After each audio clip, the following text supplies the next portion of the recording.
नमस्कार दोस्तों, आईएएस विद्यालय में आपका एक बार फिर से बहुत बहुत स्वागत करता हूं। जैसा कि आप सभी जानते हैं कि इस सीरीज में हम कुछ ऐसे टेक्निकल टॉपिक्स जो यूपीएससी मेंस की परीक्षा के लिए बहुत ही इम्पोर्टेंट हैं उनको डिस्कस कर रहे हैं। टेक्निकल होने की वजह से कुछ पर्टिकुलर डिसिप्लिन के स्टूडेंट्स को उसका बेनिफिट मिल जाता है और कुछ स्टूडेंट्स को इन टॉपिक्स में थोड़ी मुश्किल ज़रूर रहती है।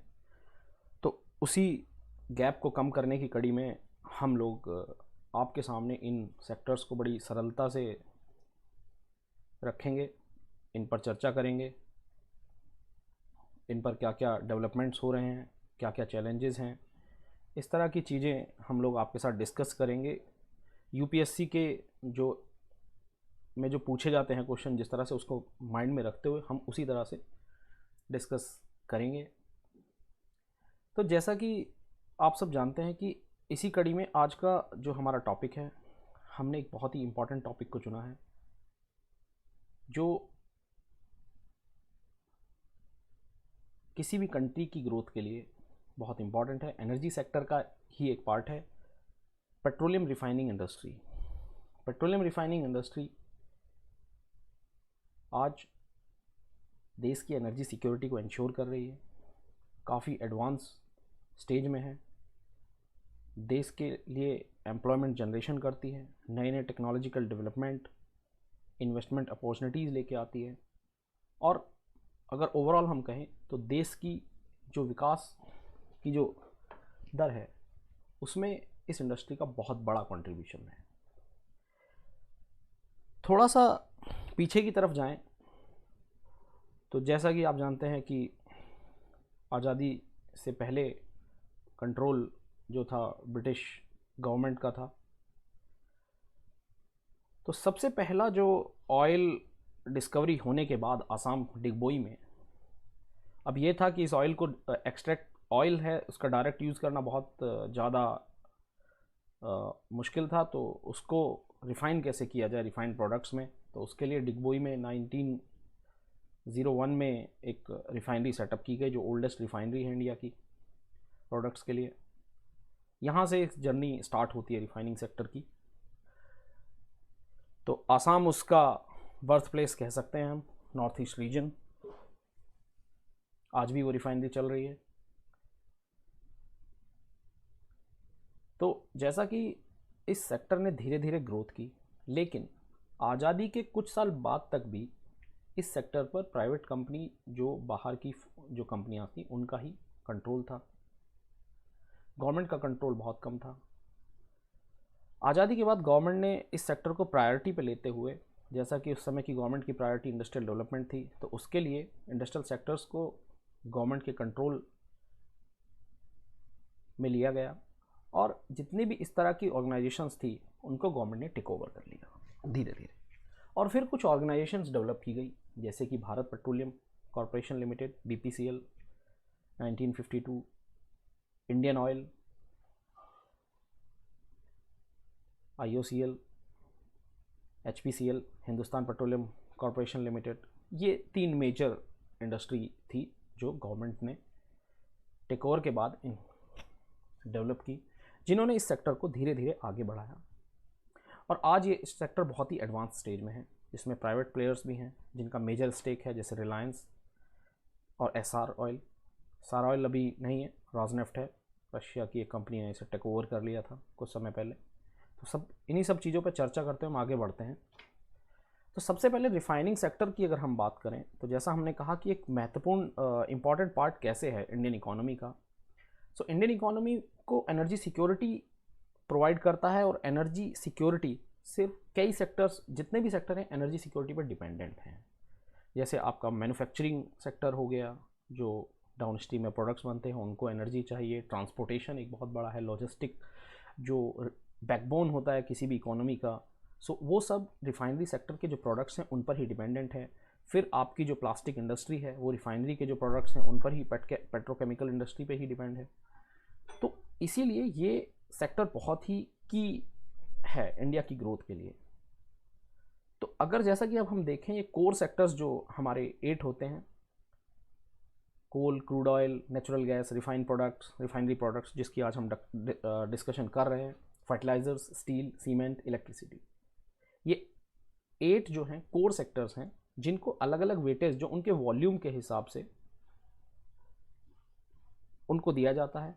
ये वैल्यू चेंज होती रहती है according to their volume of production.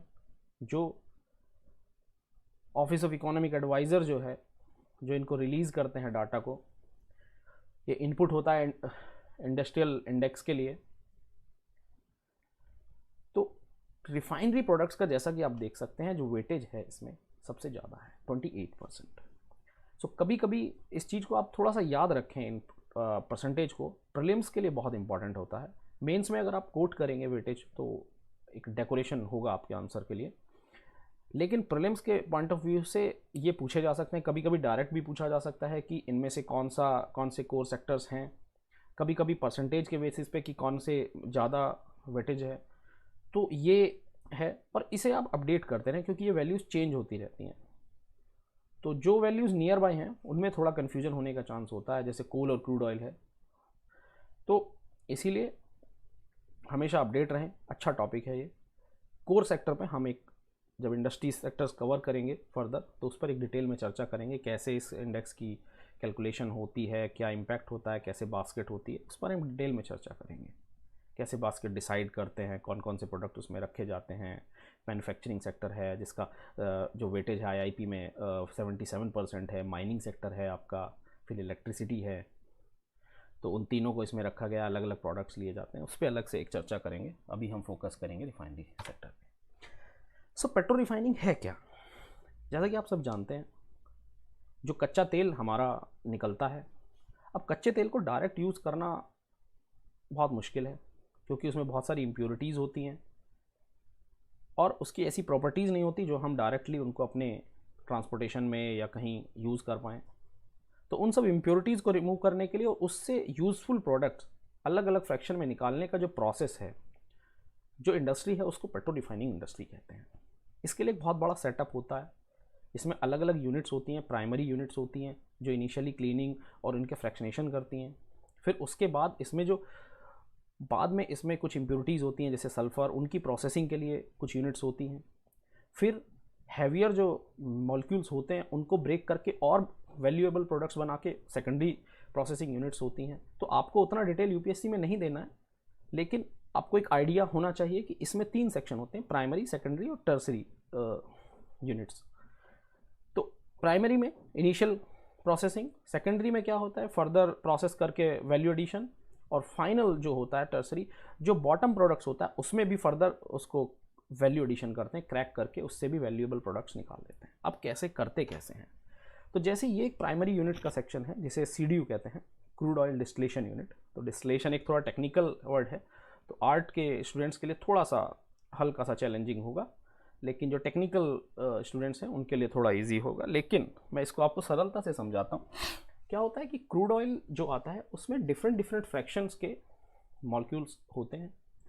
अब हमें उन्हें उनके बॉइलिंग पॉइंट, जो किस टेम्परेचर पे वो बॉयल होंगे, उनके अकॉर्डिंगली उन्हें हम निकालते हैं। तो जैसा कि हमने स्टैंडर्डाइज किया हुआ है, कुछ जैसे पेट्रोल, डीजल, उनके जो बॉइलिंग पॉइंट्स के हिसाब से उनकी प्रॉपर्टी डिसाइड होती है, हमने उनको स्टैंडर्डाइज किया हुआ है। तो हम लोग जब डिज़ाइन करते हैं तो इस तरह से कुछ एक ड्रॉ टेम्परेचर जो आप देख सकते हैं यहाँ पर 120, 70, ये एक ड्रॉ टेम्परेचर है। कितने टेम्परेचर पे हम कॉलम से उनको बाहर निकाल रहे हैं अलग अलग फ्रैक्शन पे। तो क्या होता है कि उस टेम्परेचर की रेंज के प्रोडक्ट्स आपके कॉलम से बाहर आ जाते हैं। तो देखिए, अब नीचे हम ऊपर से स्टार्ट करेंगे। ऊपर जो सबसे टॉप पे होता है उसमें LPG और फ्यूल गैस, फिर उसके बाद नेफ्था एक्चुअली पेट्रोल की तरह भी यूज़ होता है, पेट्रोल पूल में भी उसे मिक्स कर सकते हैं। फिर उसके बाद पेट्रोल, उसके बाद केरोसिन। तो जैसे जैसे आप नीचे जाते जाएंगे वो हैवियर पोर्शन होता जाएगा। डीजल उससे ज़्यादा थोड़ा हैवी होता है, उसका बॉइलिंग पॉइंट थोड़ा ज़्यादा होगा जितना हैवी होगा। फिर लुब्रिकेटिंग ऑयल्स जो हम ल्यूब ऑयल यूज़ करते हैं। फिर फाइनली फ्यूल ऑयल जो बॉटम है, और सबसे बॉटम में रेजिड्यू जो बिल्कुल ही जो वेस्ट और उसमें काफ़ी सारी इम्प्योरिटीज़ सबसे ज़्यादा जो होंगी बॉटम में होंगी। अब आप जैसे देख सकते हैं एलपीजी, जो आप हम एलपीजी मिलता है जो हम लोग हाउस होल्ड में यूज़ करते हैं।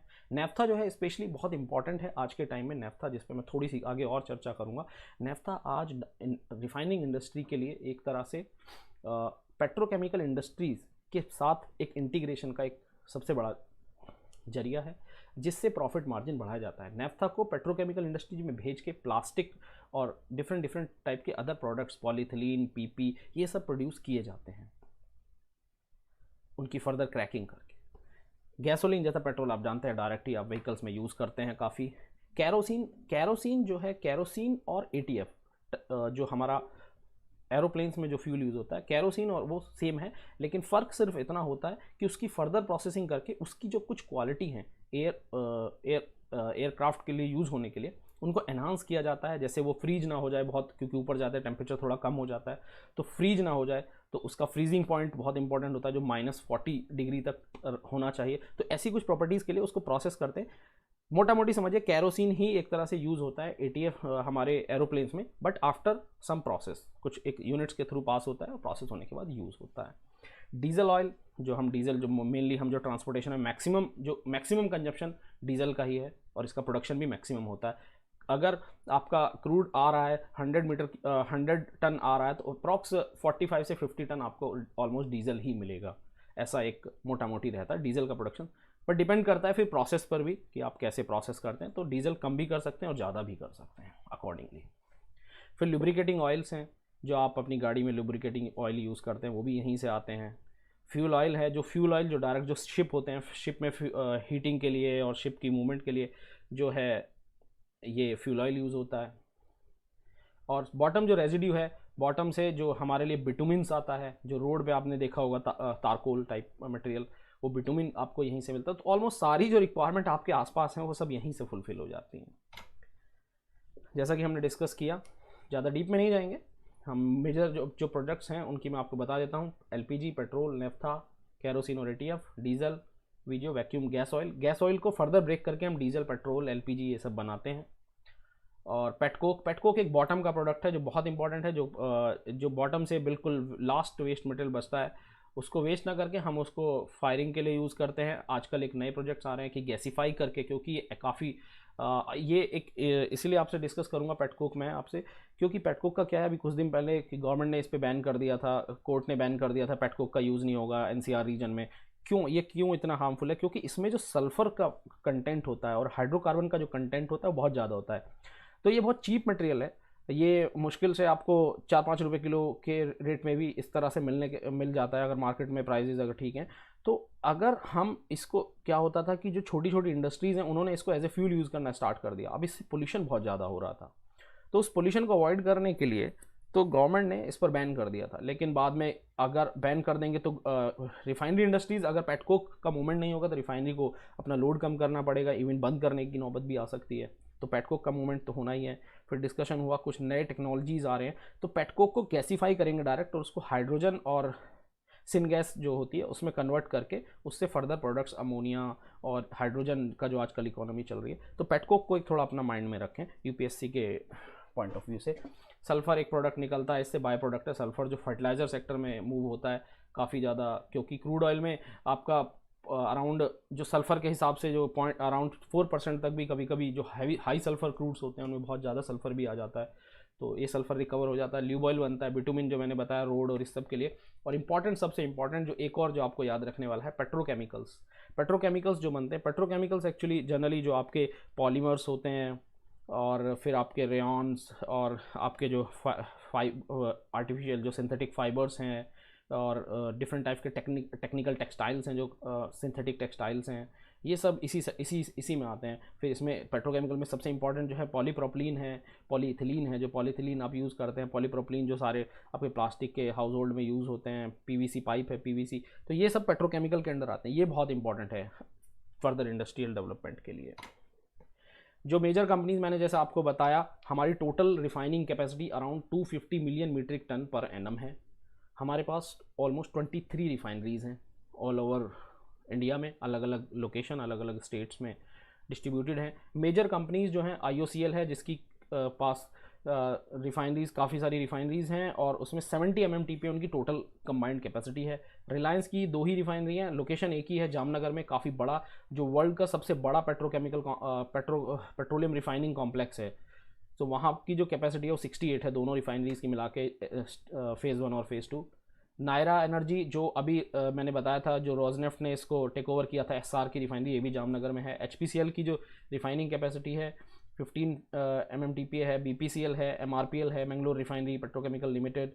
HMEL ये एक भटिंडा में एक रिफाइनरी है। BORL बीना में एक रिफाइनरी है। जैसे कि अभी BPCL काफ़ी न्यूज़ में था, BPCL का प्राइवेटाइजेशन हो रहा है, तो प्राइवेटाइजेशन पे क्वेश्चन आ सकता है आपसे, इनडायरेक्टली पूछ ले कि गवर्नमेंट प्राइवेटाइज कर रही है PSUs को, तो उसके क्या इम्पैक्ट होंगे इकोनॉमी पे, हाउ क्या ये हम क्वेश्चन आंसर सेक्शन में डिस्कस करेंगे इसको कि प्राइवेटाइजेशन के क्या इम्पैक्ट होंगे एनर्जी सिक्योरिटी पे, तो उसको हम तब इसको डिस्कस करेंगे। लोकेशन फैक्टर्स इंपॉर्टेंट होते हैं, जैसे कि हमने देख लिया अभी। तो लोकेशन फैक्टर्स जनरली क्या होता है, रॉ मटेरियल आपका। तो रॉ मटेरियल की अगर बात करें तो रॉ मटेरियल हमारा मैक्सिमम जो है हमें बाहर से ही आता है। 85% क्रूड ऑयल हम लोग बाहर से इंपोर्ट करते हैं। तो लोकेशन बहुत बड़ा फैक्टर हमारे लिए नहीं है, लेकिन फिर भी अगर आप देखें तो मोस्टली जो हमारी रिफाइनरीज़ का डेंसिटी है कोस्टल एरियाज़ में है। जैसा कि आप देख सकते हैं मुंबई में 2 रिफाइनरी हैं, एक HPCL और ये BPCL। फिर यहाँ पर मैंगलोर, ये भी कोस्टल एरिया में है, कोच्चि भी कोस्टल एरिया में है। फिर यहाँ पर चेन्नई में जो CPCL है, तटीपाका, फिर वाइजैग, पारादीप में एक बड़ा रिफाइनिंग कॉम्प्लेक्स आया है। तो ये सब रिफाइनरीज जो हैं, फिर यहाँ पे हल्दिया है, तो ये सब रिफाइनरियाँ एक ये कह सकते हैं कि आपकी ट्रांसपोर्टेशन कॉस्ट कम हो जाएगी, क्योंकि डायरेक्ट शिप आएगा तो आपकी जेट्टी होगी। जेट्टी क्या होता है कि जहाँ पर जो शिप बाहर से आते हैं उस पर आप अपना ऑयल जो भी मटेरियल आता है उसको अनलोड करते हैं। फिर डिस्ट्रीब्यूशन की बात होती है, आपने रिफाइनरीज तो कोस्टल एरिया में लगा ली, लेकिन फिर इंटरनल डिस्ट्रीब्यूशन आप कैसे करेंगे। तो ऐसा होता है कि डिस्ट्रीब्यूशन के लिए जो पाइपलाइंस का नेटवर्क बहुत अच्छा है, पाइपलाइन का नेटवर्क है, तो और प्लस रेल डिस्ट्रीब्यूशन है, तो ये एक ध्यान में रखा जाता है। तो कुछ इनलैंड रिफाइनरीज भी हैं। तो इनलैंड रिफाइनरीज में जैसे मथुरा रिफाइनरी हो गया, बीना में बीना रिफाइनरी है, भटिंडा। अब आप सोचेंगे इनमें इनके लिए क्रूड ऑयल कहाँ से आता है, तो इन लोगों ने क्या किया, कोस्ट से लेके अपनी रिफाइनरी के कॉम्प्लेक्स तक पाइपलाइंस डाले हुए हैं। तो गुजरात में जो गुजरात से और भटिंडा तक की पाइपलाइन है, तो वहाँ से क्रूड ऑयल की सप्लाई होती है। फिर ये इंडस्ट्री जो बहुत वाटर इंटेंसिव इंडस्ट्री है, तो वाटर इंटेंसिव इंडस्ट्री होने की वजह से वाटर सोर्स का होना बहुत ज़रूरी है।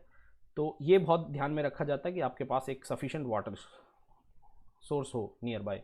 लैंड, क्योंकि बहुत ज़्यादा बड़े बड़े प्लांट होते हैं तो आपको लैंड चाहिए, और फ्लैट लैंड चाहिए, और लैंड की क्वालिटी जो है, और फिर सिस्मिक जोन भी देखे जाते हैं कि ऐसा ना हो कि, क्योंकि काफ़ी हजार्डस इंडस्ट्री है, अगर कुछ सिस्मिक एक्टिविटी हुई तो डैमेज हो सकता है, तो वो सब का ध्यान रखते हुए इसका डिज़ाइन होता है। फिर सप्लाई चेन नेटवर्क एक बड़ा लोकेशन फैक्टर है। तो सप्लाई चेन को कमांड करने के लिए, उसको सॉल्व करने के लिए, अलग अलग स्टेट में आपने देखा होगा, आपके यहाँ पर कभी सिटीज़ में बड़े बड़े डीपो टैंक रहते हैं, तो अलग अलग कंपनी जैसे HPCL, BPCL, जो मेन मार्केटिंग कंपनी है ये दो, HPCL और BPCL, ऑलमोस्ट 60 से 70% जो मार्केट का कंट्रोल करते हैं लोग, सप्लाई चेन, एंड IOCL, तीनों ये मिलके, बाकी प्राइवेट प्लेयर्स हैं। तो सप्लाई चेन में और जो OMC बोलते हैं इनको, oil marketing companies, IOCL, BPCL और HPCL। पावर एक पावर इंटेंसिव इंडस्ट्री है, बट जनरली क्या होता है कि ये कैपेटिव पावर होता है इनका अपने पास, तो उसी को यूटिलाइज करते हैं। तो बट ग्रिड से थोड़ा पावर तो चाहिए, तो सफिशिएंट सोर्स एक और रिलायबल सोर्स होना चाहिए। कंजम्पशन और प्रोडक्शन की अगर हम बात करें तो हमारे जो मेजर प्रोडक्ट्स की मैंने जस्ट यहाँ पे रखा है, जो काफ़ी इंपॉर्टेंट है। सबसे पहले LPG, जो एक आप आजकल देखते हैं आपके हाउस होल्ड में यूज़ करते हैं। हमारा जो कंजम्पशन है वो 28 MMTPA का है, और हमारा जो प्रोडक्शन है दैट इज़ ओनली 13 MMTPA। तो 15 MMTPA हमें बाहर से इंपोर्ट करना पड़ता है, ये सबसे मेजर इंपोर्ट है, अराउंड 60%। पेट्रोल, हम लोगों की कंजम्पशन 30 है, प्रोडक्शन 38 है, तो इंपोर्ट का कोई ज़रूरत नहीं, हम एक्सपोर्ट ही करते हैं। कुछ जो हमारी नाइबर कंट्रीज़ हैं, जैसे मॉरिशस हो गया, श्रीलंका है, और कुछ और छोटे छोटे कंट्रीज़ हैं, तो वहाँ पर सप्लाई करते हैं। नेपाल है, नेपाल में हमारा सप्लाई, हम लोग सप्लाई करते हैं। तो ये हो गया। डीजल में भी ऐसा ही है, हम लोग सेल्फ सफिशिएंट हैं, प्रोडक्शन ज़्यादा है।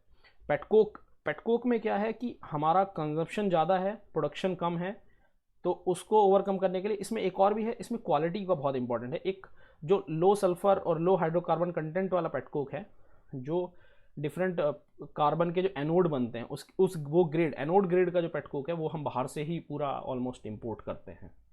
तो ये एक है। ATF सफिशिएंट है हमारे पास प्रोडक्शन, ऑलमोस्ट हम लोग बाहर भी एक्सपोर्ट करते हैं इसको। तो कैरोसिन का कंजम्पशन अब बहुत कम हो गया है, पहले कंजम्पशन बहुत ज़्यादा था, अभी तो सिर्फ 2.5 MMTPA है और प्रोडक्शन भी सफिशिएंट है। बिकॉज रिफाइनरीज आजकल कैरो का प्रोडक्शन कम कर रहे हैं, बिकॉज डिमांड ही कम हो गई जब से प्रधानमंत्री उज्ज्वला योजना आने के बाद, और कैरोसिन फ्री मूवमेंट जो एक चला है, तो सभी स्टेट्स में ऑलमोस्ट कैरोसिन फ्री हो रहे हैं। सो अभी सब जगह LPG की रीच हो गई है, तो कैरो की डिमांड ही कम हो गई है और गवर्नमेंट का सब्सिडी बर्डन भी कम हुआ है।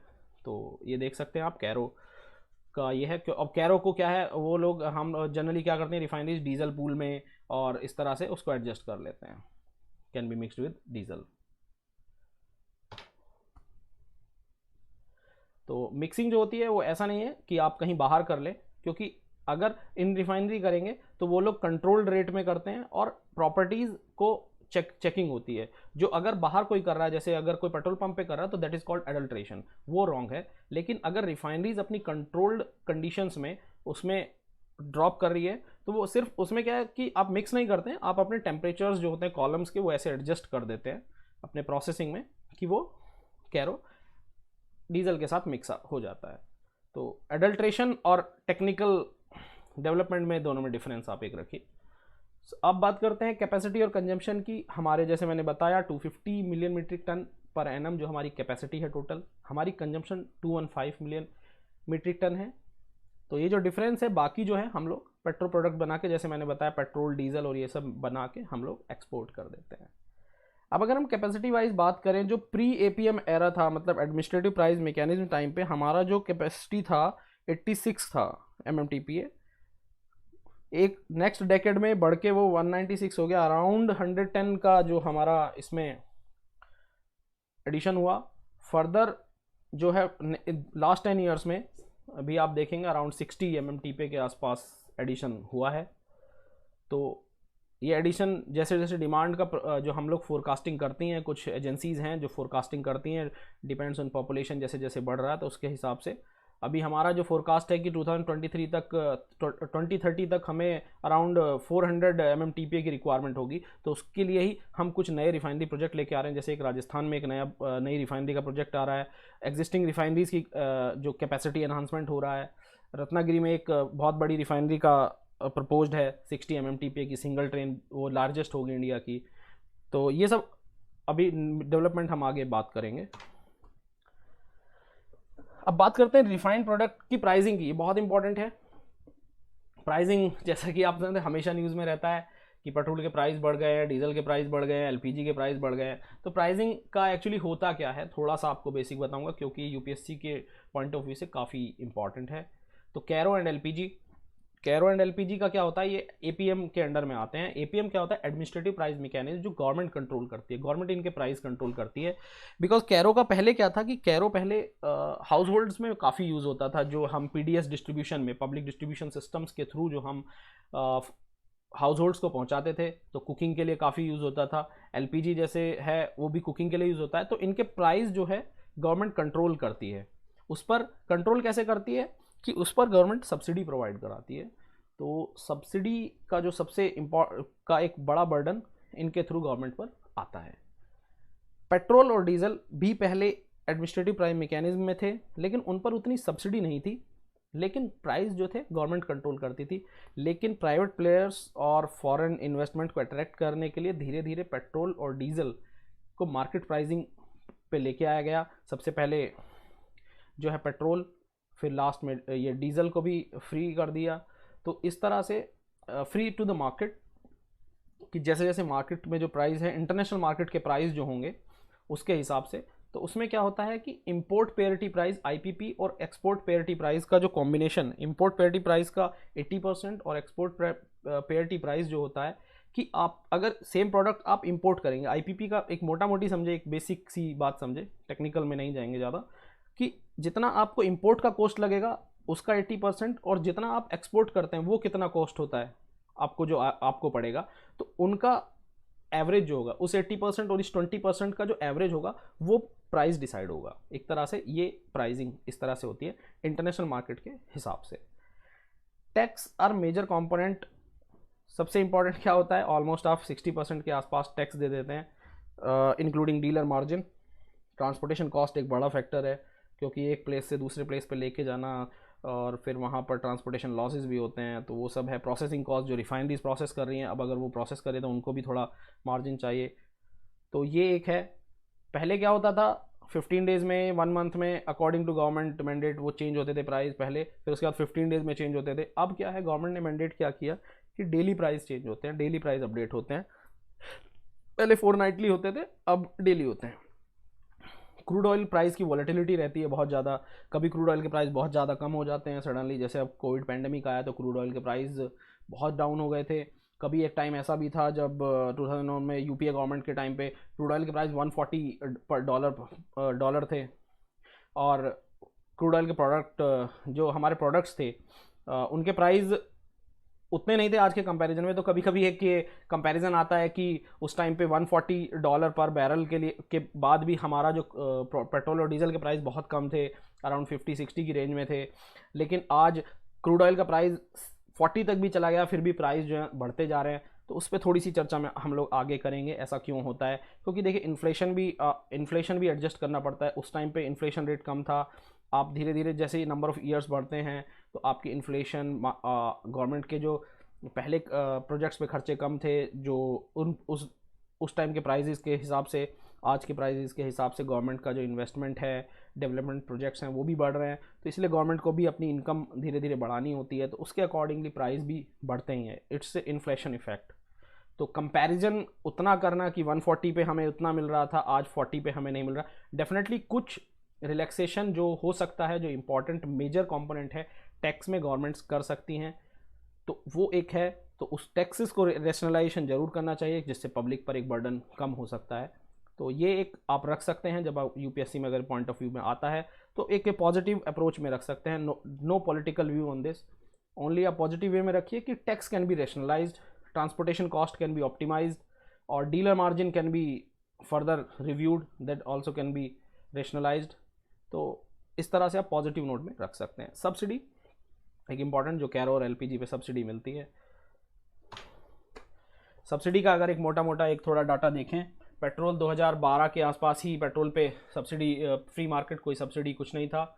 उससे पहले सब्सिडी था जो गवर्नमेंट बियर करती थी, और गवर्नमेंट क्या, उसमें से एक्चुअली जो ऑयल मार्केटिंग कंपनीज थी उसमें से मेजर पार्ट 75% वो बियर करती थी, बाकी 25% गवर्नमेंट बियर करता था। डीजल भी 2012 में आप देखें तो 92,000 करोड़ रुपीज़ हमारा सब्सिडी देते थे, लेकिन उसके बाद आज ये जीरो है, क्योंकि मार्केट फ्री मार्केट प्राइस है। तो गवर्नमेंट और ऑयल कंपनीज़ को सब्सिडी बर्डन उठाने की ज़रूरत नहीं है। एलपीजी का आप देखें 29,000 करोड़ था 2012 में, डाउन लाइन 10 ईयर्स में कम हुआ है। क्यों? क्योंकि इंटरनेशनल मार्केट में प्राइस भी थोड़े कम हुए हैं, प्लस सबसे इम्पॉर्टेंट है, लेकिन ये सब्सिडी उतना ही रहा है प्राइस कम होने के बाद भी। इसका एक बड़ा फैक्टर ये है कि हमारा जो रीच है, आज गांव-गांव में एलपीजी पहुंच गया। उसका पीएमयूआई जो प्रधानमंत्री उज्ज्वला योजना, उसका एक बहुत बड़ा इम्पैक्ट है, जिसमें more than 8 crore connections supply किए गए हैं। तो ये एक बड़ा चेंज है, काफ़ी इम्पैक्टफुल है। इसको आप हाईलाइट कर सकते हैं आप आंसर में, अगर एनर्जी सेक्टर से कोई आता है इस तरह का क्वेश्चन तो, या रूरल डेवलपमेंट में भी आप इसको इंक्लूड कर सकते हैं। कैरो का क्या है, कैरो पहले बहुत ज़्यादा यूज़ होता था, जैसे आप देखें तो अराउंड 40,000 करोड़ एक साल में हम लोग सब्सिडी देते थे। आज कैरो का प्रोडक्शन ही कम हो गया, डिमांड गवर्नमेंट ने ऑलमोस्ट नील कर दी है, क्योंकि कैरो फ्री मूवमेंट जो चल रहा है, जो हमारा मिशन था वो ऑलमोस्ट सक्सेसफुल हो चुका है। जो थोड़ा बहुत डिमांड है वो जनरली क्या होता है, जो फिशरमैन्स होते हैं, जो बोट में थोड़ा कैरो का यूज़ होता है, तो उनको कैरो पे थोड़ी सब्सिडी मिलती है, डीजल और कैरो पे। तो वो पोर्शन अभी थोड़ा बाकी है, बट वो भी बहुत नेग्लिजिबल है, इनसिग्निफिकेंट है as compare to numbers if you will see in 2012 और 13। अब प्राइसिंग की जैसे हम बात कर रहे थे, तो मैं आपको एक मोटा सा एक चार्ट में एक प्राइसिंग समझा देता हूँ। आप ये एग्जांपल है, जस्ट रिसेंटली कुछ 1-2 दिन पहले क्रूड ऑयल का प्राइस 74 रुपीज़ पर बैरल था। अगर मैं इसे रुपीज़ में कन्वर्ट कर लूँ अगेंस्ट डॉलर, अगर 74 रुपीज़ का है तो 5,680 रुपीज़ पर बैरल हमारी कॉस्ट आती है। तो एक बैरल में 159 लीटर है, तो क्रूड ऑयल का प्राइस जो है 1 लीटर का 35 रुपीज़ 73 पैसा हो गया। अब क्या होता है, दिल्ली में जो पेट्रोल का प्राइस है आज 100 रुपये है और डीजल 90 है। तो अब क्या होता है, इसमें क्या क्या कंपोनेंट है, जो रिफाइनरी की जो प्रोसेसिंग कॉस्ट है, मार्जिन, ओएमसी जो मार्केटिंग करती है कंपनी उनका मार्जिन, और ट्रांसपोर्टेशन कॉस्ट, सब कुछ इसमें ऐड होने के बाद 1 लीटर पे अराउंड 4.4 रुपीज़ पेट्रोल पे आता है, डीजल पे थोड़ा ज़्यादा आता है, प्रोसेसिंग थोड़ी कॉस्ट ज़्यादा है, 6 रुपीज़ के आसपास आता है। अब आप देखिए असली एडिशन स्टार्ट होगा सेंट्रल गवर्नमेंट के टैक्सेस, जिसमें एक्साइज टैक्स ये सब और थोड़े टैक्सेस रहते हैं, सेस रहते हैं, तो वो अराउंड 33 रुपीज़ है, पेट्रोल पर 33 है और डीजल पर 31.8 है। डीलर का मार्जिन पर लीटर, ये पर लीटर के प्राइस में आपको ऐड करके बता रहा हूँ, डीलर मार्जिन 3.8 रुपीज़ और 2.6 ये डीलर मार्जिन हो गया। प्लस अब सबसे बड़ा एक और कंपोनेंट जो ऐड होगा, जो वैल्यू एडिशन टैक्स है, जो वैट जो स्टेट इस पे, क्योंकि अभी भी पेट्रोलियम प्रोडक्ट्स जीएसटी के अंदर में नहीं हैं, तो कभी कभी ये क्वेश्चन जरूर आ सकता है, जिसपे हम बाद में एक जो चर्चा करेंगे कि जीएसटी के अंदर आने क्यों इसका मीन्स अगेंस्ट हैं कुछ स्टेट, और क्या है जीएसटी के अंदर लाएंगे तो क्या इम्पैक्ट होंगे। यूपीएससी इस तरह के क्वेश्चन जरूर पूछ सकता है, क्योंकि आजकल प्राइसिंग के इश्यूज बहुत ज़्यादा हैं। क्या जीएसटी के अंदर लाने से प्राइसिंग पे इम्पैक्ट होगा, प्राइसेस कम होंगे, या रेवेन्यू न्यूट्रल मॉडल पे जाएंगे तो क्या प्राइस सेम रहेंगे। तो इस चीज़ का एक बड़ा क्वेश्चन शायद यूपीएससी इस बार के मेंस में पूछ सकता है, जीएसटी और एनर्जी सेक्टर की इस प्राइसिंग से रिलेटेड। तो थोड़ा हम उसको एक अलग सेक्शन में जीएसटी से के बारे में जब ट्राई करेंगे तो हम उस पर डिस्कस कर लेंगे इसको भी। तो फाइनल प्राइस जैसा आप देखेंगे तो ये ऑलमोस्ट 100 हो गया और उधर 90 रुपीज़ हो गया। तो टोटल टैक्स कंपोनेंट जो है 56% है पेट्रोल पे, 50% है डीजल पे। तो आप परसेंटेज में हमेशा जो अपने जो डाटा को, फैक्चुअल डाटा को ट्राई करें मैक्सिमम परसेंटेज में देने से। परसेंटेज जो है एक अट्रैक्ट करता है और आपको याद रखने में भी आसान होता है।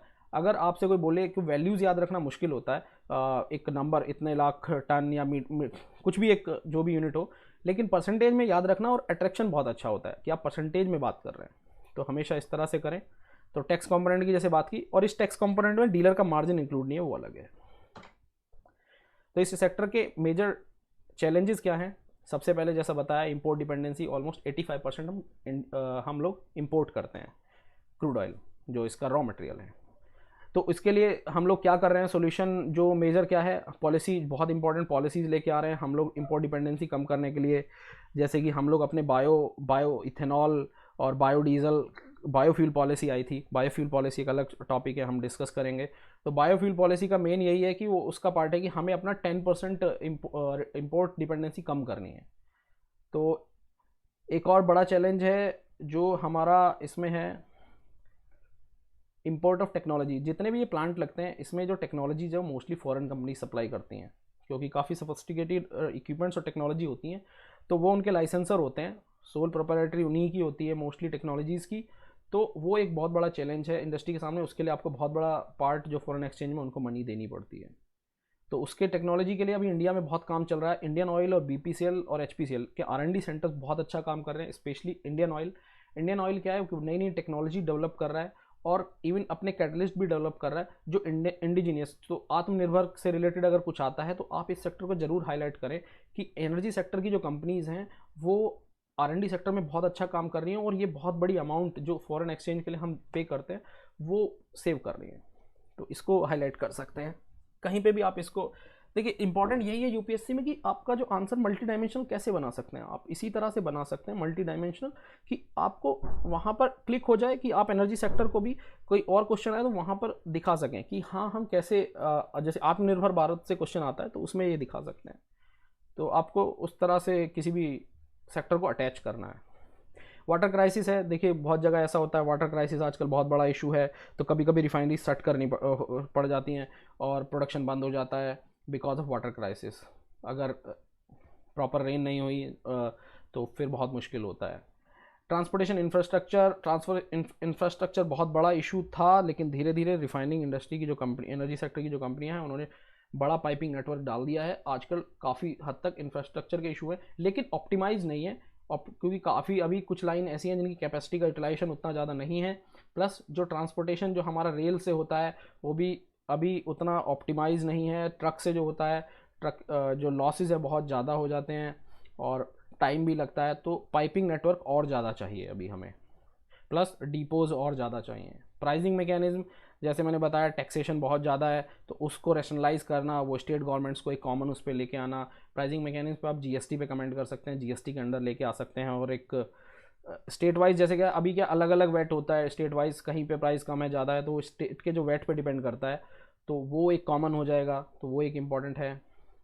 एक सबसे मेजर जो चैलेंज हो रहा है कि ड्यू टू प्राइस फ्लक्चुएशन और ओल्ड एज रिफाइनरीज सेचुरेशन हो रहा है प्रॉफिट मार्जिन का, रिफाइनरीज को जो एनर्जी सेक्टर की कंपनीज हैं उनके प्रॉफिट मार्जिन थोड़े कम हो रहे हैं, लेकिन उसको ओवरकम करने के लिए वो लोग क्या कर रहे हैं कि नए नए पेट्रोकेमिकल सेक्टर के इंटीग्रेशन कर रहे हैं, तो उससे प्रॉफिट बढ़ाने की, जो पेट्रोकेमिकल इंडस्ट्री के साथ इंटीग्रेशन करके प्रॉफिट एनहांस कर रहे हैं।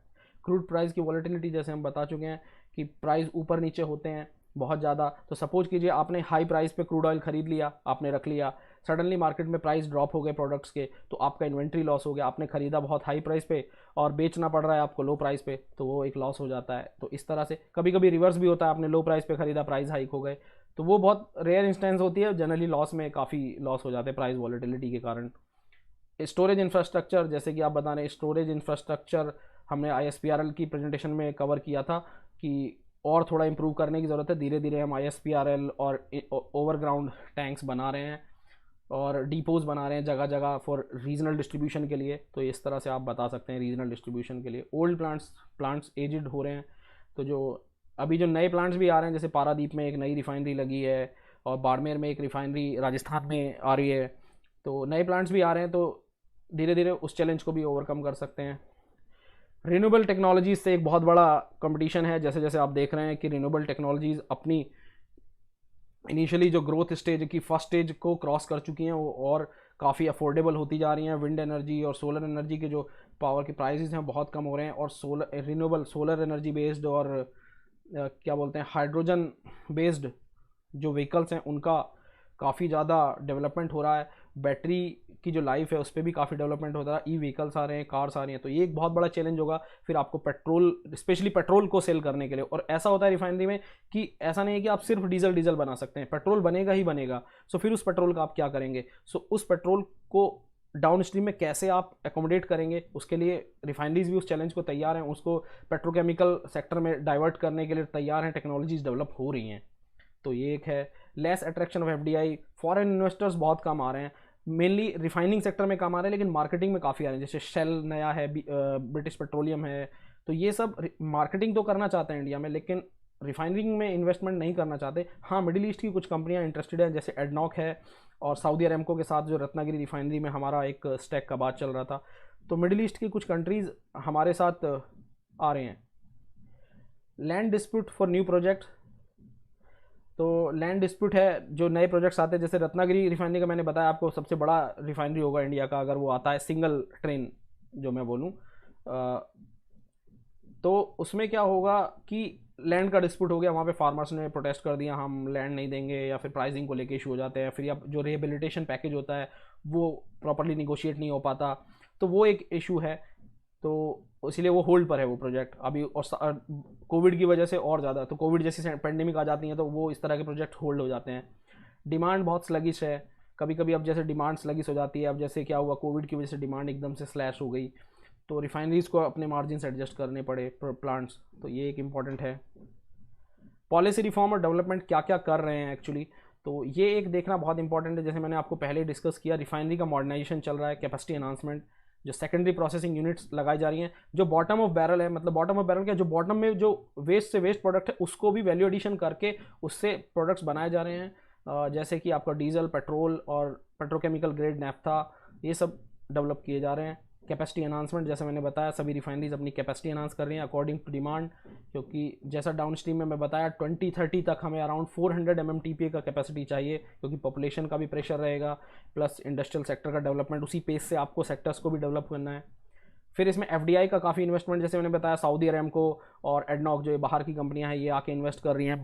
मार्केटिंग में शेल एक बड़ी कंपनी है, वो आके इन्वेस्ट कर रही है, बड़े अपने पेट्रोल पंप लगा रही है। BS6 नॉर्म्स, जैसे कि हमें एनवायरमेंटल फ्रेंडली भी बनाना है, तो सल्फ़र और कुछ नॉर्म्स चेंज किए हैं कि आपका जो सल्फ़र होना चाहिए वो लेस देन 10 ppm होना चाहिए आपके प्रोडक्ट्स में, तो उसके लिए नए प्रोजेक्ट्स लगाए गए हैं उसको मीट करने के लिए। ऑलमोस्ट अभी जो है BS6 प्रोडक्ट्स मार्केट में फ्लोट हो चुके हैं। प्लस ISPRL स्टोरेज इंफ्रास्ट्रक्चर, जो हम डिटेल में ऑलरेडी चर्चा कर चुके हैं लास्ट प्रेजेंटेशन में। पेटकेम इंटीग्रेशन प्रोजेक्ट्स, जो आजकल बड़े बड़े पेट्रोकेमिकल कॉम्प्लेक्स बन रहे हैं रिफाइनरी के साथ इंटीग्रेट होके, जैसे कि आप क्या देख सकते हैं, ओपैल एक है, ओएनजीसी ने एक बनाया था, OMPL है जो MRPL रिफाइनरी के साथ एक अटैच है। तो इस तरह के इंटीग्रेशन से क्या होगा कि आपके रिसोर्स का जो ऑप्टिमाइजेशन है वो बहुत अच्छा होगा। और पेट्रोकेमिकल इंडस्ट्री आज रिफाइनरी सेक्टर का एक सेकंड फेज़ है जो उसका फ्यूचर है, तो उसको धीरे धीरे उससे प्रॉफिट मार्जिन बहुत ज़्यादा है पेटकेम में, उनकी प्राइसिंग में। तो ये है मार्केट ड्रिवन प्राइसिंग जो है, से क्या हुआ है कि आपके फॉरेन इन्वेस्टमेंट जो है वो अट्रैक्ट होता है। तो अभी प्राइसिंग का इशू नहीं है, पहले क्या होता था प्राइसिंग कंट्रोल थी तो फॉरेन प्लेयर्स भी नहीं आना चाहते थे। आज मार्केट ओपन है तो फॉरेन प्लेयर्स भी आ रहे हैं, और रिफाइनरिंग में स्टैक भी खरीदने की बात चल रही है। जैसे अभी एक एग्जांपल है कि रोजनेफ्ट जो रशिया की कंपनी है, उसने SR ऑयल को परचेज़ किया था, जामनगर की रिफाइनरी को। तो इस तरह के इन्वेस्टमेंट बाहर से आ रहे हैं जो हेल्दी, अगर ईज़ ऑफ डूइंग बिजनेस रहेगा और हेल्दी एनवायरनमेंट रहेगा तो डेफिनेटली फॉरेन फंड्स अट्रैक्ट होंगे। तो ये आप आंसर में डाल सकते हैं कैसे अट्रैक्ट करते हैं फंड्स को।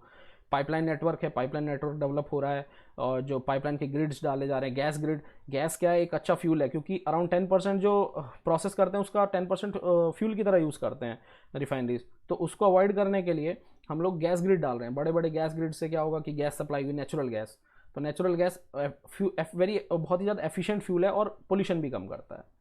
फिर एक और है बायोफ्यूल्स का प्रोडक्शन कर रहे हैं हम लोग। तो रिफाइनरीज जो हैं, बायोफ्यूल पे एक हमने बायोफ्यूल पॉलिसी और बायो रिफाइनरीज पे एक अलग प्रेजेंटेशन बनाई जिसमें डिटेल में इसको बताएंगे। थोड़ा ब्रीफ कर देता हूँ। इथेनॉल ब्लेंडिंग का प्रोग्राम चला रहे हैं, हमारा टारगेट है अराउंड 20%, जितना भी पेट्रोल है उसमें 20% हम इथेनॉल ब्लेंड कर पाएँ। तो ये एक बड़ा टारगेट है 2030 तक हमारा। तो इसके लिए क्या है, हमें बायो रिफाइनरीज लगाने पड़ेंगे जिन पे काम चल रहा है। जितनी भी ऑयल कंपनीज हैं उन्होंने टारगेट लिया हुआ है, कुछ कुछ जगह पर वो लोग बायो रिफाइनरीज लगा रहे हैं। प्राइवेटाइजेशन ये एक बहुत इंपॉर्टेंट है जो आज चल भी रहा है। जैसे BPCL का गवर्नमेंट प्राइवेटाइजेशन कर रही है, इतनी प्रॉफिट मेकिंग कंपनी है लेकिन गवर्नमेंट फिर भी इसको प्राइवेटाइज कर रही है। तो उससे क्या पॉजिटिव है क्या नेगेटिव है, इस पर भी थोड़ी सी चर्चा करेंगे। देखिए नेगेटिव क्या है, आपकी एनर्जी सिक्योरिटी थोड़ी सी कॉम्प्रोमाइज़ होती है कि प्राइवेट हैंड में होगी। डेफिनेटली गवर्नमेंट उसको टेक केयर करेगी, जो रूल्स और रेगुलेशंस हैं वो फाइनली गवर्नमेंट इस तरह से फ्रेम करती है कि इमरजेंसी सिचुएशन में सभी जो कंट्रोल होगा फाइनली गवर्नमेंट पे होगा। लेकिन एक क्या है, एक प्राइवेट जो पब्लिक सेक्टर कंपनी है, एक ये मॉडल कंपनीज है, अगर आप इन्हें प्राइवेट करेंगे तो क्या होता है, पब्लिक सेक्टर में जो एक नेगेटिव मैसेज जाता है। तो अगर आपको नेगेटिव लिखना है तो एक नेगेटिव मैसेज जाएगा कि आप अगर अच्छा परफॉर्म भी कर रहे हैं तो आप प्राइवेट हो सकते हैं। तो आपका disinvestment, exact word is a disinvestment. So ये स्ट्रेटेजिक डिसइन्वेस्टमेंट है। स्ट्रेटेजिक डिसइन्वेस्टमेंट में क्या होता है कि आपका जो मैनेजमेंट का कंट्रोल है वो भी आप सेक्टर्स प्राइवेट के पास चला जाता है, और जो स्मॉल पैकेट्स में करते हैं जैसे 5% 10% रिड्यूस कर दिया जस्ट टू फुलफिल हमारा जो गैप होता है, फिस्कल गैप होता है, डेफिसिट होता है, उसको थोड़ा कम करने के लिए टारगेट्स रखते हैं। जैसे लास्ट ईयर का टारगेट था 1,10,000 करोड़। तो इस तरह से अभी BPCL को cost approximately 60 to 70,000 crore expect कर रही है गवर्नमेंट। नॉर्मली इतना होना चाहिए, normal expectation is around 90,000 crore, but depend करेगा उस टाइम पे मार्केट प्राइस कितना है। तो ये सब चीज़ें हैं। फिर एनर्जी एफिशिएंसी बहुत ज़्यादा कर रहे हैं, परफॉर्म अचीव एंड ट्रेड की कुछ सर्टिफिकेट देंगे। अगर आप अच्छा एनर्जी एफिशिएंट रिफाइनरी चल रही हैं तो पैट ये मिलेगा। R&D बहुत ज़्यादा कर रहे हैं, रिसर्च एंड डेवलपमेंट, जैसे मैंने कहा आपसे कि IOCL इस पर बहुत ज़्यादा काम कर रहा है। तो ये एक बहुत इंपॉर्टेंट सेक्टर है। यहाँ पे क्या है कि आप इतने एडवांसमेंट हो रहे हैं कि अब हमारी टेक्नोलॉजीज बाहर, हमने कई सारे प्लांट्स भी सप्लाई करने स्टार्ट किए हैं IOCL के R&D सेंटर ने। तो ये एक बहुत अच्छी न्यूज़ है। अब अगर हम बात करें अपने इम्पॉर्टेंट सेक्टर पे सेक्शन पे आते हैं। इस बार हमने थोड़ा सा चेंज किया है इस सेक्शन को। इसमें जो पुराने क्वेश्चंस हैं, कुछ मेरे पास कुछ कमेंट्स आए थे कि अगर पर्सनल रिक्वेस्ट थे कि आप अगर इसमें पुराने जो क्वेश्चन आए हैं इस सेक्टर से थोड़े भी रिलेटेड हैं तो अगर उन्हें भी डिस्कस कर पाएँ तो बहुत अच्छा रहेगा कि कैसे फ्रेम करना है आंसर को। तो मैंने कुछ क्वेश्चन जो मुझे मिले इस सेक्टर से रिलेटेड, कुछ डायरेक्ट और इनडायरेक्ट, तो उन पे हम थोड़ी सी चर्चा करेंगे। तो क्या होता है, सबसे पहला क्वेश्चन है 2018 में आया था, access to affordable reliable sustainable and modern energy is the sine qua non to achieve sustainable development goal, comment the progress of made in India. तो हम लोग कैसे सस्टेनेबल, जो सस्टेनेबल डेवलपमेंट गोल है उसके लिए affordable reliable sustainable modern energy, energy बहुत common word है क्योंकि एनर्जी बहुत तरह की है। जैसे कि पेट्रोलियम रिफाइनरी सिर्फ उसका एक पार्ट है, इसलिए मैंने कहा ये इनडायरेक्ट क्वेश्चन है। तो पेट्रोलियम रिफाइनरी के रेस्पेक्ट में आप इसमें मेंशन कर सकते हैं कि जो भी हमारे एनर्जी एफिशिएंसी प्रोग्राम्स चल रहे हैं, गैस ग्रिड जो डाल रहे हैं हम, जिससे गैस से फ्यूल सप्लाई करेंगे, प्लस नए टेक्नोलॉजिकल डेवलपमेंट आ रहे हैं, नई नई टेक्नोलॉजी हैं जो एमिशंस को कम करती हैं, सॉक्स नॉक्स जो एमिशंस हैं उनको कम करती हैं, रिफाइनरीज में एडवांस टेक्नोलॉजीज़ आ रही हैं, मॉनिटरिंग बहुत ज़्यादा स्ट्रॉन्ग हो गई है। तो ये सब आप यहाँ पे इस सेक्टर से दिखा सकते हैं।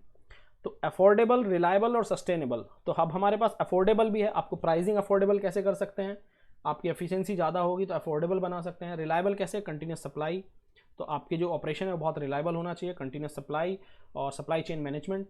सस्टेनेबल कैसे है कि आपका एनवायरमेंटल पे इम्पैक्ट सबसे कम हो, तो एनवायरमेंट इम्पैक्ट कम करने के लिए आपको टेक्नोलॉजिकल एडवांसमेंट और अवेयरनेस और काफ़ी सारी चीज़ें जो टेक्नोलॉजिकल डेवलपमेंट जो हो रहे हैं प्रेजेंटली, जो इंटरनेशनल स्टैंडर्ड है उनको फॉलो करेंगे। तो ये इस तरह से आप इसको फ्रेम कर सकते हैं। इनडायरेक्ट क्वेश्चन है हाँ, लेकिन 2017 में GS1 के पेपर में एक डायरेक्ट क्वेश्चन आया था, petroleum refineries are not necessary located nearer to crude oil producing areas particularly in many of the developing countries, explain it implication.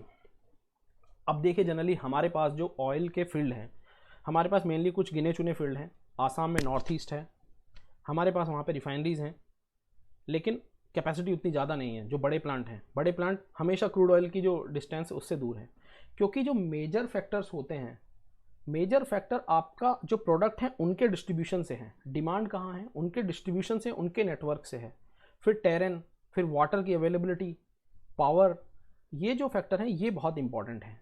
तो इम्प्लीकेशन, अगर उसने इम्प्लीकेशन की बात की है तो इम्प्लीकेशन क्या होगा, हो सकता है आपका क्रूड ऑयल का ट्रांसपोर्टेशन का कॉस्ट बढ़ जाए, लेकिन डाउन स्ट्रीम में अगर आप उस क्रूड ऑयल के एरिया से, जनरली क्रूड ऑयल एरिया जो है इंडिया में, जैसे बॉम्बे हाई है, मुंबई में 2 रिफाइनरीज हैं, क्योंकि मुंबई में डिमांड भी है और क्रूड ऑयल का एरिया भी है, तो वो है। लेकिन हमारे पास इंडिया के रेस्पेक्ट में, इंडिया के पास तो अपने सफिशेंट प्रोडक्शन यूनिट ही नहीं है, तो लोकेशन का इंडिया को उतना बेनिफिट कम ही मिलता है। बट जनरली इंडिया की जो, इसीलिए क्योंकि इंडिया इंपोर्ट करता है, तो इंडिया की जो लोकेशंस हैं वो जनरली काफ़ी सारी यूनिट्स जो हैं कोस्टल एरियाज़ में हैं।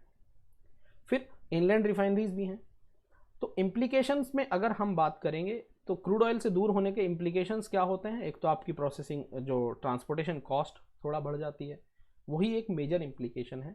लेकिन अगर दूर भी रहेगा तो आपकी उसी डाउन स्ट्रीम में आपके प्रोडक्ट्स के डिस्ट्रीब्यूशन, आप इसे पॉजिटिव वे में ऐसे लिख सकते हैं, अगर नहीं भी हैं तो हमारा जो पॉजिटिव ये है कि प्रोडक्ट्स का डिस्ट्रीब्यूशन में ईजी हो जाता है, क्योंकि जनरली जो डिमांड होती है वो आपके क्रूड ऑयल के जो फील्ड्स होते हैं उनसे दूर होती है, जो मेजर सिटीज़ होती हैं, मेट्रो सिटीज़ होती हैं। तो इस तरह से आप इसको फ्रेम कर सकते हैं। तो ऐसा कुछ नहीं है लोकेशन फैक्टर से, बट उससे नेगेटिव इम्पैक्ट बहुत ज़्यादा नहीं पड़ने वाला है, एक्सेप्ट दिस। हाँ, इंडिया कभी कभी कुछ रिफाइनरीज स्ट्रेटेजिकली लगाई जाती हैं, क्योंकि कुछ क्रूड की क्वालिटी ऐसी होती है, जैसे बाड़मेर में मंगला क्रूड है, उसकी स्पेसिफिक क्वालिटी है, इंडिया उसके लिए एक रिफाइनरी वहाँ पर डाल रहा है, लेकिन ऐसा नहीं है सिर्फ वही क्रूड प्रोसेस होगा, जनरली हम बाहर से लेके आएंगे वो भी प्रोसेस करेंगे, तो ऐसा कर सकते हैं। Big project impact on human settlement, generally क्या होता है, रिफाइनरी प्रोडक्ट जो बहुत बड़े होते हैं, तो ये 2016 में पूछा गया था ये क्वेश्चन। तो क्या इम्पैक्ट होता है एक्चुअली, तो क्या होता है, आपका डिस्प्लेसमेंट होता है प्रोजेक्ट्स का, और प्लस एनवायरनमेंट जो आप ट्रीज़ और ये सब पूरा कट करते हैं, बायोडाइवर्सिटी को लॉस होता है, तो एक ह्यूमन का मेंटली, साइकोलॉजिकल और फिजिकल एक तरह से थोड़ा ड्रेन होता है, वेल्थ का भी ड्रेन होता है। तो उसके लिए क्या है, रिहेबिलिटेशन प्रोजेक्ट्स। सो सबसे पहले आप इम्पैक्ट बता देंगे क्या क्या क्या क्या होते हैं उनके ऊपर, फिर उसके बाद इसको पॉजिटिव वे में कैसे कर सकते हैं। सबसे पहले एनवायरनमेंट इम्पैक्ट असेसमेंट और ह्यूमन इम्पैक्ट असेसमेंट की स्टडीज़ होनी चाहिए। फिर उसके बाद जो है रिहेबिलिटेशन पैकेज जो है एक काफ़ी अट्रैक्टिव होना चाहिए, जिसमें कुछ हेल्थ की पॉलिसीज़ भी दी जा सकती हैं, स्कूल एजुकेशन के प्रोजेक्ट्स, कुछ स्कूल बनाए जा सकते हैं जहां उनको शिफ्ट किया जा रहा है वहां पे उनके स्टूडेंट, तो काफ़ी अट्रैक्शन होना चाहिए, जिससे कि जो ह्यूमंस उधर से शिफ्ट हुए हैं तो उनका मेंटल जो हेल्थ है उस पर ज़्यादा इम्पैक्ट ना हो। एक ये है। लोकेशन फैक्टर्स जैसे हम डिस्कस कर ही चुके हैं। DBT impact analysis on subsidy direct, ये एक बहुत इंपॉर्टेंट टॉपिक है, जैसा मैंने फर्टिलाइज़र में भी कहा था, डीबीटी पर हम एक कंप्लीट एक प्रेजेंटेशन बनाएंगे। 2015 में इसको पूछा गया था, काफ़ी ज़्यादा बेनिफिट हुए हैं डीबीटी से, जो एलपीजी की जो ब्लैक मार्केटिंग कम हो गई है, जो फेक कनेक्शंस थे उन पे भी कंट्रोल हुआ है। इस पर हम एक अलग प्रेजेंटेशन बनाएंगे डीबीटी पे, क्योंकि ये यूपीएससी का काफ़ी लविंग टॉपिक है। एनवायरमेंटल इश्यूज़ हैं, एनवायरमेंटल इश्यूज़ हम डिस्कस कर चुके हैं। एमिशन होता है, वाटर इंटेंसिव इंडस्ट्री है, ह्यूमन हेल्थ पे काफ़ी इम्पैक्ट होता है, तो और केमिकल्स जो यूज़ होते हैं, रिसोर्सेज का काफ़ी यूज़ होता है, जो कैटलिस्ट और केमिकल जो कंटिन्यूस सप्लाई जो यूज़ होती है इस फील्ड में, वो एक है। फिर 2013 में एक क्वेश्चन आया था कि growing scarcity of fossil fuel atomic energy is gaining more significance in India. Indirect question है, मेनली एटॉमिक एनर्जी के बारे में जानना चाहते हैं। तो स्कैर्सिटी क्या फॉसिल फ्यूल की है, basically they are talking about crude oil, और इंडिया में तो क्रूड ऑयल का प्रोडक्शन ही बहुत कम है, hardly we are producing capacity का 15% जितना हमारा प्रोसेसिंग कैपेसिटी है, 85% बाहर से लेके आते हैं। तो इंडिया के रेस्पेक्ट में क्या है कि हाँ, अगर जो ऑयल फील्ड्स हैं वहाँ पर भी अगर प्रोडक्शन कम होता है तो एटॉमिक एनर्जी कितना इंपॉर्टेंट रहेगा। तो एटॉमिक एनर्जी जब हम कवर करेंगे तो उसमें बता देंगे क्या क्या इंपॉर्टेंस है एटॉमिक एनर्जी का। पोल्यूशन थोड़ा लेस है मेजर, बट रेडिएशन के जो पोल्यूशन है वो बहुत लॉन्ग लास्टिंग है, तो इस तरह से जो सिग्निफिकेंस हैं, और काफ़ी चीप, इनिशियल कैपिटल कॉस्ट बहुत ज़्यादा है। अगर नेगेटिव बात करें तो, पॉजिटिव बात करें तो एनर्जी का काफ़ी ह्यूज एनर्जी। एटॉमिक एनर्जी में भी अगर हम फ्यूज़न न्यूक्लियर फ्यूज़न में सक्सेस होते हैं तो एक ह्यूज ब्रेक थ्रू होगा, जैसे कि काफ़ी अभी चल रहा है आर्टिफिशियल सन जो चाइना और कोरिया ने एक बनाया था, ये रिसेंट न्यूज़ में था। तो एटॉमिक एनर्जी थोड़ा इंपॉर्टेंट है, ध्यान में रखिएगा, न्यूक्लियर फ्यूज़न स्पेशली, उस पर डिस्कस करेंगे। Step to reduce import dependency, जो इम्पोर्ट डिपेंडेंसी को कम करने के लिए हमारा ये आजकल बहुत इंपॉर्टेंट है। इम्पोर्ट डिपेंडेंसी कैसे कम करेंगे, सबसे इंपॉर्टेंट है आप अपनी एफिशिएंसी बढ़ाइए, आपके जो ट्रांसपोर्टेशन मेथड मोड्स हैं, लॉजिस्टिक और ट्रक्स, इन सब के व्हीकल्स की एफिशिएंसी बढ़ाइए, बायो इथेनॉल बायोडीजल यूज़ कीजिए। और पॉलिसी ऐसा है कि पूलिंग के लिए जो अर्बन प्लानिंग है, जो अर्बन ट्रांसपोर्ट है, उसकी प्लानिंग इस तरह से होनी चाहिए, जैसे मेट्रो रेल है, मेट्रो रेल आने के बाद काफ़ी ज़्यादा जो बर्डन है, जो रोड पे जो 2 व्हीलर्स और 4 व्हीलर्स चल रहे थे उस पर काफ़ी है। तो इस तरह के जो प्रोजेक्ट्स हैं, मेट्रो प्रोजेक्ट्स, ये सब लेके आ सकते हैं। तो मास जो ट्रांसपोर्टेशन है उस पर काफ़ी फोकस होना चाहिए, फ्लॉलेस होना चाहिए। जो ऑटोमेटिक टूल, जो टोल टैक्स जो होते हैं ऑटोमेटिक, जैसे अभी हो रहा है जीपीएस ट्रैकिंग सिस्टम के अकॉर्डिंग, जो अभी नया चलने वाला है कि जीपीएस से ही आपका ऑटोमेटिक डिडक्ट हो जाएगा, अभी आपको वहाँ पर भी रुकने की ज़रूरत नहीं है, आरएफआईडी जो अभी टेक्नोलॉजी यूज़ हो रही है। तो इस तरह से आप इंपोर्ट डिपेंडेंसी, देखिए जो इंपोर्ट डिपेंडेंसी कम करने के लिए आपको कंजप्शन कम करना है। कंजप्शन कम करने का जो भी तरीका आपके माइंड में आता है वहाँ पर लिख सकते हैं, वो आंसर में एक्सेप्टेबल होगा। बट बायो इथेनॉल बायोडीजल और इस तरह के जो पॉइंट्स हैं, और mass transportation, urbanisation, optimisation of transport, ये थोड़े कीवर्ड लिखेंगे तो अट्रैक्ट कर पाएंगे, आप इंप्रेस कर लेंगे। Step to price reduction, price reduction के लिए देखिए अभी मार्केट ड्रिवन प्राइस है, प्राइस रिडक्शन के लिए सबसे इंपॉर्टेंट वही है, एक तो डिमांड अगर आप थोड़ा और कम ऑप्टिमाइज कर पाएँ, इसमें से कुछ पॉइंट जो हमने पहले डिस्कस किए उससे ले सकते हैं, प्लस टैक्स रेशनलाइजेशन, फिर इसमें जो जीएसटी से रिलेट कर सकते हैं, और जीएसटी अगर इसको जीएसटी के दायरे में लेके आया जाए और टैक्स को थोड़ा कम किया जाए, ये एक देखा जा सकता है। प्लस प्राइसिंग का मेजर कंपोनेंट जो है टैक्स है, जो प्रोसेसिंग कॉस्ट और एडवांसमेंट्स, एफिशिएंसी एडवांसमेंट्स किया जा सकता है। प्लस क्रूड ऑयल अगर हमें लोकली अवेलेबल हो जाएगा ज़्यादा, तो हम लोग नए नए जो फील्ड जो गवर्नमेंट कर रही है, नए फील्ड के लिए पॉलिसीज़ लेके आ रही थी, पहले NELP थी, अभी HELP, जो अलग अलग सोर्स से अगर प्रोडक्शन होगा, लो चीप क्रूड मिलेगा तो और ज़्यादा प्राइस कम हो सकते हैं। तो ऐसे देख सकते हैं। प्राइवेटाइजेशन डीमेरिट हम लोग डिस्कस कर ही चुके हैं। रीसेंट पॉलिसी इंटरवेंशन, जैसे मैंने आपको बताया, रीसेंट पॉलिसी इंटरवेंशन में प्राइवेटाइजेशन है कुछ, फिर एक ये था मर्जर था कि कुछ बड़ी बड़ी रिफाइनरी, बड़ी बड़ी ऑर्गेनाइजेशन को कॉमन करके एक बड़े ऑयल मेजर्स बनाए जाएंगे, वो एक पॉलिसी इंटरवेंशन था। प्लस रिफाइनरीज का मॉडर्नाइजेशन का है, कैपेसिटी अनाउंसमेंट है, प्लस एनर्जी एफिशिएंसी, जो पैट परफॉर्म अचीव और ट्रेड, आप जितना एक एनर्जी की बेसलाइन बना देंगे, अगर आप उससे अच्छा परफॉर्म कर रहे हैं तो आपको कुछ सर्टिफिकेट मिलेंगे, आप उनको एनकैश कर सकते हैं। तो ये मेजर है। फिर R&D में काफ़ी डेवलपमेंट्स हो रहे हैं, तो गवर्नमेंट उनको सपोर्ट कर रही है। बायोफ्यूल पॉलिसी इससे लिंक कर सकते हैं, क्योंकि बायोफ्यूल पॉलिसी डायरेक्टली इसी सेक्टर से लिंक है, क्योंकि अगर इतना उसका हमारा पूलिंग बढ़ेगा परसेंटेज का, जो प्रेजेंटली अराउंड 5% है इथेनॉल ब्लेंडिंग, तो डेफिनेटली हमारा ये इंप्रूव करेगा। तो इस तरह के जो पॉलिसी इंटरवेंशन है। फिर ऑयल एंड गैस सेक्टर में बहुत सारे हैं जो डेवलपमेंट के लिए गवर्नमेंट कर रही है, कि क्रूड ऑयल के एक्सट्रैक्शन, जो एक्सप्लोरेशन के लिए काफ़ी ज़्यादा प्राइवेट प्लेयर्स को अट्रैक्ट कर रहे हैं। फिर मार्केटिंग में प्राइवेट प्लेयर्स को अट्रैक्ट कर रहे हैं, जैसे शेल और BP वो आ रहे हैं। तो इस तरह से मार्केट ओपन हो रहा है, ये मेजर चेंजेस हैं। तो होप आपको काफ़ी चीज़ें क्लियर हो गई होंगी इस सेक्टर की। तो थैंक यू।